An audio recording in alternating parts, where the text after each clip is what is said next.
सुरख सलाम साथियों, अज असी सदाए मजदूर का पहला podcast comrade Ramesh Sohail advocate होरां दी एडवाइस दे उत्ते ये बनान जा रहे हैं। उम्मीद है थानू पसंद आएगा कि और मैं इन्हां दा शुक्रिया भी अदा करदा। एक मुद्दत तो लगे सी इस प्रोजैक्ट दे उत्ते कि असी कोई क्वालिटी दे वीडियोज़ बना के मेहनत कशां लई क्यों ना वो चलाइए, मेहनत कशां दी तरबियत लई, तालीम लई, अपने नाकस इलम के मुताबिक, महदूद इलम के मुताबिक जेड़े साडे कोल है जिन्नी को मालूमात वो तुहाडे नाल शेयर करांगे। उम्मीद है तुसीं इहनूं पसंद करोगे, गौर नाल सुनोगे और मेहनत कश तबके तक पहुँचाओगे।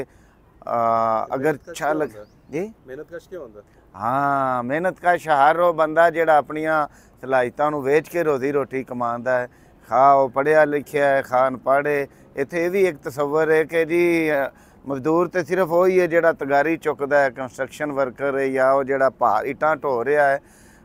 दूजे ते बाबू ने, मैनेजर ने, साहब ने, हालांकि वो साहब भी शायद ही जानते होण, मगर वो बहरहाल जदों किसे दे कोल अपनी कुवत मेहनत वेचते हैं मखसूस टाइम लई, मखसूस मुआवजे दे उत्ते, ते ज़ाहिर है वो भी मेहनत कश तबके का हिस्सा बनते हैं। खैर, सदाए मजदूर वेखण वाले दोस्तां लई अज दा ये पहला जिहड़ा पॉडकास्ट है वो पेशे खिदमत है। उम्मीद है तुहानू पसंद आएगा। सदाए मजदूर जिवें कि नाम तो ही नज़र आ रहा है कि मजदूरां दी आवाज़, मेहनत कशां दी आवाज़, वो आवाज़ जिहड़ी दबा लई जाती है, कुचल दी जाती है। जे वो कदी उठे भी तो वो गूंगे बहरे हाकमां तक नहीं पहुँच सकती, उन्होंने सुनाई नहीं देंदी। नतीजा है कि मेहनत कश तबका मुतहिदा जदोजहद का सहारा लैंदा है अपनी गल नूं हुक्मरानां दे ऐवानां तक पहुँचाउण लई, इकतदार दे ऐवानां तक पहुँचाउण लई, अपने मसले हल करन लई। सुरख सलाम तो जदों असीं गल शुरू कीती है साथियों, तो इहदे ते भी थोड़ी जी गल हो जाए कि सुरख सलाम जिहड़ा है, सलाम ते सलाम है दुनिया के सारे मजहबां दे अंदर, जिहदा मतलब है सलामती।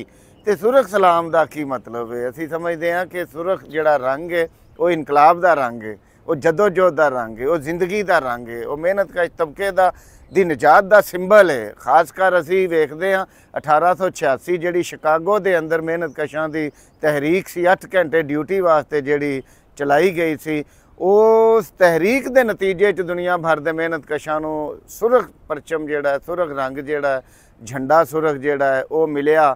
दरअसल वो मेहनत कशां दे, शिकागो के मेहनत कशां ते जदों गोली चली तो उस तो पहला उन्होंने, तुहानूं याद होएगा कि मेहनत कशां दे कोल सफ़ेद परचम सी। जदों मजदूर नूं गोली वजदी सी, हल्की हल्की बारिश हो रही थी, वो मजदूर जमीन ते डिगदा सी, बारिश के पानी च उहदा खून शामिल होकर जिहड़ा सफ़ेद परचम सी उहनूं सुरख कर दिंदा सी, ते अगले आने वाले मेहनत कश वो परचम नूं चुकदे सी ते उस परचम का रंग सुरख हो जांदा सी। ये उस तो तारीखी तौर ते उस दिन तो, उस दौर तो, उस वाक़े तो जिहड़ा पूरा हफ्ता सी मेहनत कशां दा शिकागो दे अंदर, मेहनत कश यकजेती का इजहार भी सी, मेहनत कशां दे हकूक दे तहफ़्फ़ुज़ दी आलमी तहरीक का जदीद तारीख का ऐलान भी सी। ते उहदे तो लाके अज तक मेहनत कशां दा निशान जिहड़ा है वो सुरख परचम है, सुरख रंग है। इसलिए असी सुरख सलाम जदों कहने आ, सुरख इनकलाब जदों कहने आ, तो बड़ी गल वाज़े हो जाती है कि ये सुरखे ने। इन्हां तंज नाल भी सानू कहा जाता है सुरखे, मगर सच है कि असी फखर भी करते हैं इस गल ते कि हाँ असी सुरखे हाँ, असी जिंदगी का सुरखा कह के तंज करदे तुहानूं बुरा नहीं लगता? मैनूं तो खुशी हुंदी है कि असी जिंदगी की अलामत हाँ, असी इंसाफ की अलामत हाँ, असी दुनिया ते मसावत की अलामत हाँ, असी दुनिया ते मेहनत कशां दे हकूक दे तहफ़्फ़ुज़ की अलामत हाँ।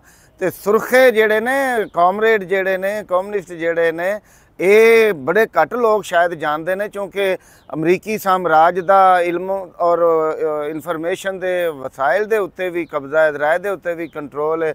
ज़्यादातर हुक्मरान तबके का और सरमायादार तबके का ही कंट्रोल होंदा है इलम के वसीलियां दे उत्ते भी। लिहाजा वो अपनी मर्जी दियां तावीलात पेश करते हैं।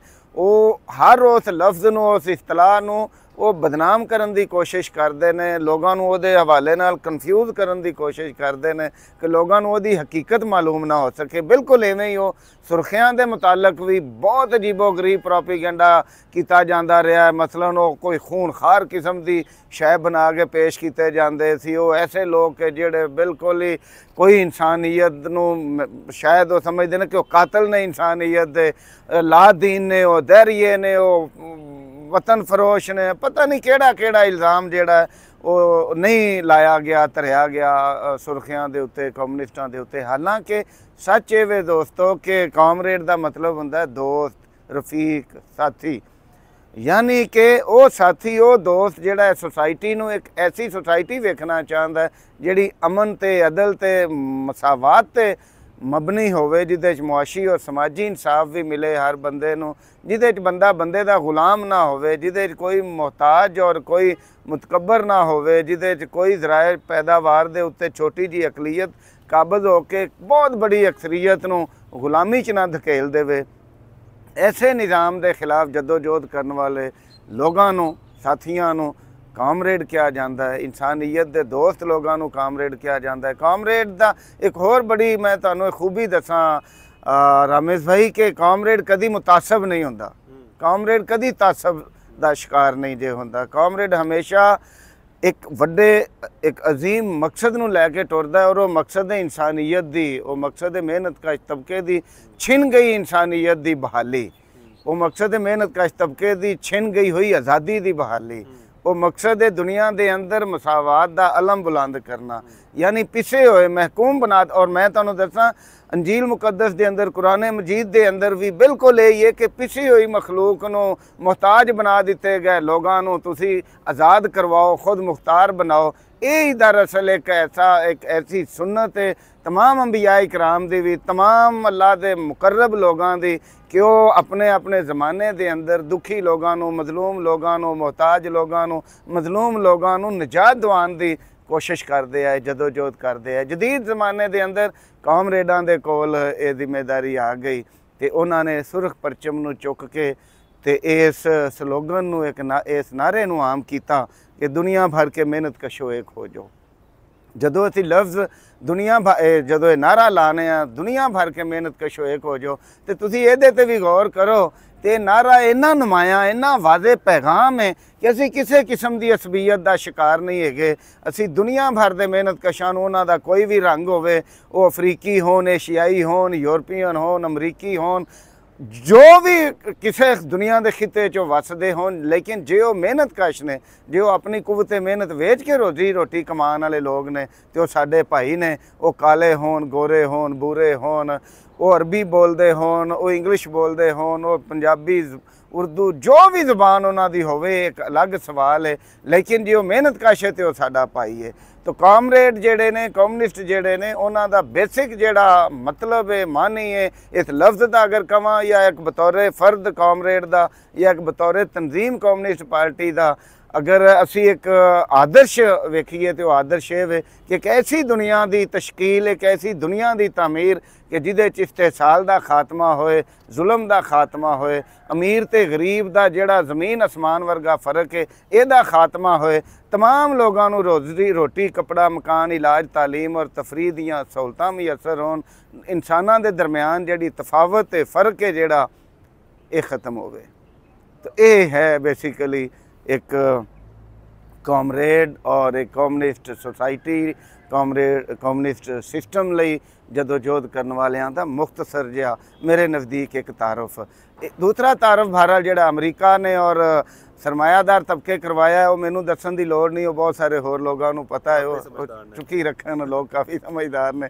अज तो ऑडियंस वाकई बड़ी जदीद इन्फॉर्मेशन के वसीलियां अगर कोशिश करन तो काफ़ी कुछ हासिल कर सकते हैं। साडी पहली एपीसोड है जी, ते नाज़रीन नूं ये भी दस दिओ कि असी क्या प्लान कर रहे हैं ते किवें आएगा, किवें सुननगे। बहुत शुक्रिया रामिश भाई। ਇਹਦੇ ਤੇ ਗੱਲ ਕਰਨ ਤੋਂ ਪਹਿਲਾਂ मैं ਪਹਿਲੇ ਤੁਸੀਂ ਗੱਲ ਕੀਤੀ ਸੀ ਕਿ ਮਿਹਨਤ ਕਸ਼ ਤਬਕਾ ਜਿਹੜਾ ਹੈ बेसिकली साडा तुहाडे इस सवाल नाल भी बल्कि मैं कहां तो जुड़ी हुई गल है कि बेसिकली असी की चाहने, असी चाहने कि वो साडी आवाज़, वो गल, वो पैगाम, वो आदर्श, वो नज़रिया, वो सोच, वो फिक्र जिहड़ी असी होर कोई वसीला नहीं साडे कोल मेहनत कश तबके तक पहुँचाने लई, ते असी इस छोटे जिहा टूल के जरिए अपनी मुमकिन कोशिश कर रहे हैं कि मेहनत कश तबके तक पहुँच सके, ताकि मेहनत कश तबका अपनी निजात लई मुतहद होकर जदोजहद कर सके। हुण मेहनत कश तबके की निजात क्यों जरूरी है और मेहनत कश तबके नूं असीं की सिखाना चाहते हैं। ਪਹਿਲੀ ਗੱਲ ਤਾਂ ਇਹ ਵੇ ਰਾਮੇਸ਼ ਭਾਈ ਕਿ ਇਸ ਵੇਲੇ ਸਾਡੇ ਮੁਲਕ ਦੇ ਅਗਰ ਅਸੀਂ ਅੰਦਰ ਐਨਾਲਿਸਿਸ ਕਰੀਏ, ਤਜਜ਼ੀਆ ਕਰੀਏ ਮੁਖਤਸਰਨ, ਮੈਂ ਲੰਬਾ ਹੋਵੇ ਉਹ ਟੀਵੀ ਸ਼ੋਜ਼ ਵਾਲੀ ਨਹੀਂ ਪਵਾਂਗਾ ਉਸ ਰੌਲੇ ਨੂੰ, ਤੇ ਇੱਕ ਹਕੀਕਤ ਹੈ ਕਿ ਇੱਕ ਛੋਟੀ ਜਿਹੀ ਅਕਲੀਅਤ ਹੈ ਜਿਹੜੀ तमाम ਜ਼ਰਾਏ ਪੈਦਾਵਾਰ ਤੇ तमाम ਜ਼ਿੰਦਗੀ ਦੀਆਂ ਆਸਾਇਸ਼ਾਂ ਤੇ ਕਾਬਜ਼ ਹੈ, ਔਰ ਇੱਕ ਬਹੁਤ ਬੜੀ ਜਿਹੜੀ ਅਕਸਰੀਅਤ ਹੈ ਉਹ ਮਹਿਰੂਮ ਹੈ ਬੁਨਿਆਦੀ ਇਨਸਾਨੀ ਜ਼ਰੂਰਤਾਂ ਤੋਂ। ਹੁਣ ਇਹ ਕਿਉਂ ਹੋਇਆ ਹੈ? ਇਹ ਜਿਹੜੀ ਗੁਰਬਤ ਹੈ ਔਰ ਇਹ ਜਿਹੜੀ ਇਮਾਰਤ ਇਹਦੇ ਦਰਮਿਆਨ ਜਿਹੜਾ ਫਰਕ ਹੈ ਕਿਉਂ ਹੋਇਆ? ਅਸੀਂ ਸਮਝਦੇ ਹਾਂ ਕਿ ਇੱਕ ਸਿਸਟਮ ਹੈ ਜਿਹੜਾ ਸਰਮਾਇਆਦਾਰੀ ਨਿਜ਼ਾਮ ਹੈ। ਅੱਛਾ, ਇਹਦੇ 'ਚ ਇਹ ਵੀ ਗੱਲ ਸਮਝਣਾ ਬਹੁਤ ਜ਼ਰੂਰੀ ਹੈ ਕਿ ਦੁਨੀਆ 'ਚ ਅੱਜ ਤੋਂ ਪਹਿਲਾਂ ਜਦੋਂ ਕਿੱਲਤ ਹੁੰਦੀ ਸੀ ਅਸ਼ਿਆ ਦੀ, ਤੇ ਉਹਦੇ ਅਸਬਾਬ ਇਹ ਸੀ ਕਿ ਦੁਨੀਆ 'ਚ ਪੈਦਾਵਾਰ ਘੱਟ ਸੀ।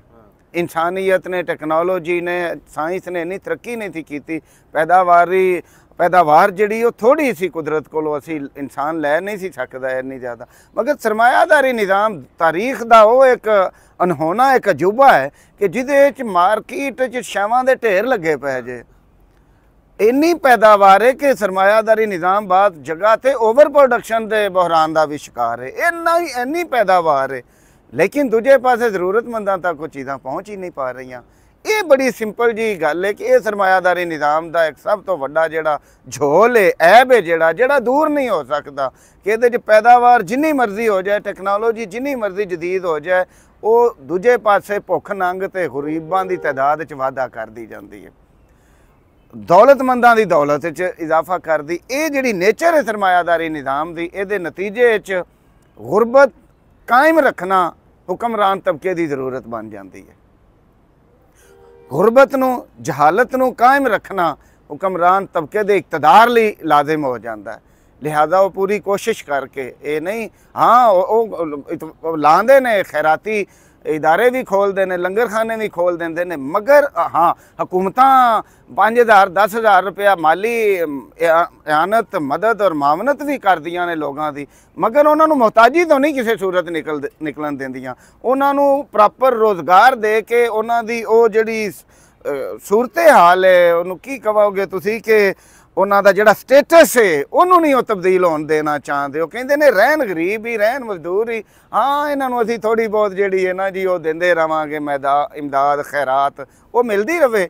ਇਹੀ ਸਰਮਾਇਆਦਾਰੀ ਤੀਸਰੀ ਦੁਨੀਆ 'ਚ ਖਾਸ ਕਰਕੇ ਜਿਹੜੀ ਸਰਮਾਇਆਦਾਰੀ ਦੀ ਭਿਆਨਕ ਸੂਰਤ ਹੋਏ ਵੇ ਕਿ ਜਿਹੜੇ ਮਿਹਨਤਕਸ਼ ਨੂੰ ਫੈਕਟਰੀ ਦੇ ਅੰਦਰ ਤੁਸੀਂ ਅੱਜ ਵੀ 22,000 24,000 ਰੁਪਇਆ ਸੈਲਰੀ ਦੇ ਰਹੇ ਹੋ, ਜਦੋਂ ਕਿ ਗੌਰਮੈਂਟ ਨੇ 37,000 ਰੁਪਇਆ ਮਿਨੀਮਮ ਵੇਜ ਦਾ ਕਾਨੂੰਨ ਪਾਸ ਕੀਤਾ, ਮਨਜ਼ੂਰ ਕੀਤਾ ਹੋਇਆ। ਉਹ ਜਿਹੜਾ 20,000 ਔਰ 37,000 ਦੇ ਦਰਮਿਆਨ 17,000 ਰੁਪਏ ਦਾ ਫਰਕ ਹੈ ਇੱਕ ਮਜ਼ਦੂਰ ਦੇ ਪਿੱਛੇ, ਔਰ ਅਗਰ 1,000 ਮਜ਼ਦੂਰ ਕਾਰਖਾਨੇ 'ਚ ਕੰਮ ਕਰਦਾ ਤੁਸੀਂ ਅੰਦਾਜ਼ਾ ਕਰੋ ਕਿੰਨੀ ਵੱਡੀ ਰਕਮ ਹੈ। ਉਹ ਮਜ਼ਦੂਰ ਨੂੰ 37,000 ਨਹੀਂ ਦੇਣਾ, ਮਗਰ ਨਾਲ ਇੱਕ ਲੰਗਰਖਾਨਾ ਖੋਲ੍ਹ ਲੈਣਾ। ਤਾਂ ਮੈਂ ਜ਼ਿਆਦਾ ਗੱਲ ਖਿੱਲਰ ਜਾਗੀ ਵਾਪਸ ਆਵਾਂ ਤੇ ਸਰਮਾਇਆਦਾਰੀ ਨਿਜ਼ਾਮ ਇੱਕ ਪਾਸੇ ਆਪਣੀ ਨੇਚਰ ਦੇ ਇਤਬਾਰ ਨਾਲ ਇੰਜੇ ਕਿ ਇਹਨੇ ਆਪਣੀ ਦੌਲਤ ਨੂੰ, ਇਰਤਕਾਜ਼ ਸਰਮਾਏ ਨੂੰ ਵਧਾਉਂਦੇ ਜਾਣਾ, ਜਿਹਦੇ ਨਤੀਜੇ 'ਚ ਦੂਜੇ ਪਾਸੇ ਖਾਲੀ ਹੱਥੇ ਗਰੀਬ ਗੁਰਬਾ ਉਹ ਲੋਕ ਪੈਦਾ ਹੁੰਦੇ ਜਾਣਗੇ, ਮੁਜਰਮ ਪੈਦਾ ਹੋਣਗੇ, ਨਸ਼ਈ ਪੈਦਾ ਹੋਣਗੇ, ਲੁੰਪਨ ਪੈਦਾ ਹੋਣਗੇ, ਬੇਰੁਜ਼ਗਾਰ ਬੇਕਾਰ ਪੈਦਾ ਹੋਣਗੇ, ਬਿਮਾਰੀਆਂ ਔਰ ਜਹਾਲਤ ਦਾ ਡੇਰਾ ਰਹੇਗਾ। ਇਹ ਜ਼ਰੂਰਤ ਹੈ ਹੁਕਮਰਾਨ ਤਬਕੇ ਦੀ। ਇਹਦੇ ਤੋਂ ਨਿਜਾਤ ਦੀ ਇਹ ਸੂਰਤ ਹੈ ਕਿ ਸਰਮਾਇਆਦਾਰੀ ਨਿਜ਼ਾਮ ਦੇ ਅੰਦਰ ਰਹਿੰਦਿਆਂ ਹੋਇਆਂ ਇਸਲਾਹਾਤ ਕਰਕੇ ਛੋਟੇ ਛੋਟੇ ਖੁਸ਼ਨੁਮਾ ਨਾਅਰੇ ਦੇ ਕੇ ਲੋਕਾਂ ਨੂੰ ਕੋਈ ਤਬਦੀਲੀ ਨਹੀਂ ਆਉਣ ਲੱਗੀ। ਤਬਦੀਲੀ ਦੀ ਇੱਕ ਹੀ ਜ਼ਰੂਰਤ ਹੈ। ਕੋਈ ਵੀ ਹੁਕੂਮਤ ਆਉਂਦੀ ਉਹ ਕਹਿੰਦੀ ਅਸੀਂ ਇਹਨਾਂ ਲੋਕਾਂ ਵਾਸਤੇ ਹੀ ਕੰਮ ਕਰਨਾ ਹੈ ਜੀ, ਤੇ ਐਂਡ ਤੇ ਹੁੰਦਾ ਤਾਂ ਕੁਝ ਨਹੀਂ। ਹਾਂ, ਬਹੁਤ ਅੱਛਾ ਇਹ ਤੁਸੀਂ ਇਹ ਵੀ ਸਵਾਲ ਕੀਤਾ ਹੈ ਕਿ ਹਰ ਹੁਕੂਮਤ ਜਿਹੜੀ ਪਾਲਿਸੀ, ਫੇਮਸ ਪਾਲਿਸੀ ਜਿਹੜੀ ਦਿੰਦੀ ਹੈ, ਪਪੂਲਰ ਪਾਲਿਸੀ ਬਣਾਉਣ ਦੀ ਜਿਹੜੀ ਕੋਸ਼ਿਸ਼ ਕਰਦੀ, ਉਹ ਲੋਕਾਂ ਨੂੰ ਇਹ ਯਕੀਨ ਦਵਾ ਦੇਣ ਹਾਂ ਇਹ ਅਸੀਂ ਤੁਹਾਡੇ ਵਾਸਤੇ ਹੀ ਸਾਰਾ ਕੁਝ ਕਰ ਰਹੇ ਹਾਂ। ਯਾਨੀ ਉਹ ਇਹ ਤਾਸਰ ਦਿੰਦੇ ਨੇ ਕਿ ਉਹ ਸਾਰਾ ਕਸ਼ਟ ਜਿਹੜਾ ਕੱਟ ਰਹੇ ਨੇ ਸਿਆਸਤ ਦਾ, ਜਿਹਦੇ 'ਚ ਬਾਹਮੀ ਲੜਾਈਆਂ ਦੇ ਨਤੀਜੇ 'ਚ ਕਤਲ ਵੀ ਹੁੰਦੇ ਨੇ, ਹੁਕਮਰਾਨ ਤਬਕੇ ਦੇ ਲੋਕ ਵੀ ਕਤਲ ਹੋ ਜਾਂਦੇ ਨੇ, ਹੁੰਦੇ ਨੇ, ਸਾਡੇ ਸਾਹਮਣੇ ਕਈ ਮਿਸਾਲਾਂ ਨੇ। ਤੇ ਉਹ ਮਿਹਨਤਕਸ਼ਾਂ ਤੇ ਪਾ ਰਹੇ ਹੁੰਦੇ ਨੇ ਕਿ ਜੀ ਅਸੀਂ ਤਾਂ ਤੁਹਾਡੇ ਲਈ ਕੁਰਬਾਨੀ ਦੇ ਰਹੇ ਹਾਂ, ਜਾਨ ਜੋਖਾਂ 'ਚ ਪਾਈ ਹੈ, ਤੁਹਾਡੀ ਵਜ੍ਹਾ ਤੋਂ ਪਾਈ ਹੈ। ਮਗਰ ਇਹ ਸਿਰਫ ਕਹਿਣ ਦੀਆਂ ਗੱਲਾਂ ਨੇ। ਦਰਅਸਲ ਉਹ ਇਸ ਸਿਸਟਮ ਦੇ ਅੰਦਰ ਆਪਣਾ ਸਰਵਾਈਵਲ ਜਿਹੜਾ ਉਹਨਾਂ ਦਾ ਆਪਣਾ ਜਿਹੜੀ ਉਹਨਾਂ ਦੀ ਇਜਾਰਾਦਾਰੀ ਹੈ ਮਈਸ਼ਤ ਦੇ ਉੱਤੇ, ਸਿਆਸਤ ਦੇ ਉੱਤੇ, ਔਰ ਜਿਹੜਾ ਹੁਕਮਰਾਨੀ ਦਾ ਸ਼ੌਕ ਹੈ ਉਹਨਾਂ ਨੂੰ, ਜਿਹੜੀ ਉਹ ਲਜ਼ਤ ਹੈ ਉਹ ਹੱਜ਼ ਉਠਾਉਂਦੇ ਨੇ, ਉਹਦੇ ਤੋਂ ਲੁਤਫ ਉਠਾਉਂਦੇ ਨੇ। ਜਦੋਂ ਗੁਲਾਮਾਂ ਵਰਗੇ ਲੋਕ ਉਹਨਾਂ ਦੇ ਅੱਗੇ ਨੱਚ ਰਹੇ ਹੁੰਦੇ ਨੇ, ਉਹਨਾਂ ਲਈ ਮਿਹਨਤਾਂ ਕਰ ਰਹੇ ਹੁੰਦੇ ਨੇ, ਉਹਨਾਂ ਦੀ ਜੈ ਜੈ ਕਰ ਰਹੇ ਹੁੰਦੇ ਨੇ, ਇਹਦੇ ਤੋਂ ਵੀ ਉਹ ਲੁਤਫ ਉਠਾਉਂਦੇ ਨੇ। ਔਰ ਦੂਜੇ ਪਾਸੇ ਉਹ ਮਾਇਸ਼ੀ ਜਿਹੜਾ ਇਸਤੇਸਾਲ ਹੈ ਉਹ ਵੀ ਜਾਰੀ ਰੱਖਦੇ ਨੇ, ਮੁਲਕ ਦੇ ਮੁਲਕੀ ਖਜ਼ਾਨੇ ਵੀ ਲੁੱਟਦੇ ਨੇ ਔਰ ਆਵਾਮ ਦੀਆਂ ਮਿਹਨਤਾਂ ਵੀ ਲੁੱਟਦੇ ਨੇ ਔਰ ਹੁਕਮਰਾਨੀ ਵੀ ਇੰਜੋਏ ਕਰਦੇ ਨੇ ਔਰ ਨਾਰਾ ਵੀ ਇਹ ਦਿੰਦੇ ਨੇ ਕਿ ਜੀ ਸਾਨੂੰ ਤਾਂ ਲੋੜ ਨਹੀਂ, ਵੇਖੋ ਸਾਡੇ ਕੋਲ ਤਾਂ ਇੰਨੀ ਦੌਲਤ ਅੱਲਾ ਦਾ ਦਿੱਤਾ ਇੰਨਾ ਕੁਝ, ਅਸੀਂ ਤਾਂ ਸਿਰਫ ਤੁਹਾਡੇ ਦਰਦ 'ਚ ਸੁੱਕਦੇ ਜਾ ਰਹੇ ਹਾਂ, ਤੁਹਾਡੀ ਖਾਤਰ ਇੰਨੀਆਂ ਮਿਹਨਤਾਂ ਕਰਨੇ ਆ, ਦਿਨ ਰਾਤ ਜਾਗਨੇ ਆ। ਪਲਾਟ ਤੇ ਘਰ ਖਰੀਦਣਾ ਔਰ ਤੁਸੀਂ ਦੇਖੋ ਕਿ ਸਾਡੇ ਸਾਬਕ ਜਿੰਨੇ ਜੱਜ ਨੇ, ਜਿੰਨੇ ਜਰਨੈਲ ਨੇ, ਜਿੰਨੇ ਬਿਊਰੋਕਰੇਟ ਨੇ, ਜਿੰਨੇ ਵੱਡੇ ਸਿਆਸਤਦਾਨ ਨੇ, ਇਹਨਾਂ ਦੀਆਂ ਯੂਰਪ ਦੇ ਅੰਦਰ, ਆਸਟ੍ਰੇਲੀਆ ਦੇ ਅੰਦਰ, ਦੁਬਈ ਦੇ ਅੰਦਰ ਇਹਨਾਂ ਦੀਆਂ ਜਾਇਦਾਦਾਂ ਵੇਖੋ, ਜ਼ਿੰਦਗੀ ਰਹਿਣ ਸਹਿਣ ਵੇਖੋ, ਬਿਲਕੁਲ ਹੀ ਹੋਰ ਦਾ ਹੋਰ ਹੈ। ਸਾਨੂੰ ਕੁਝ ਹੋਰ ਵਿਖਾਉਂਦੇ ਨੇ, ਆਪ ਹੋਰ ਇੰਜੋਏ ਕਰ ਰਹੇ ਹੁੰਦੇ ਨੇ।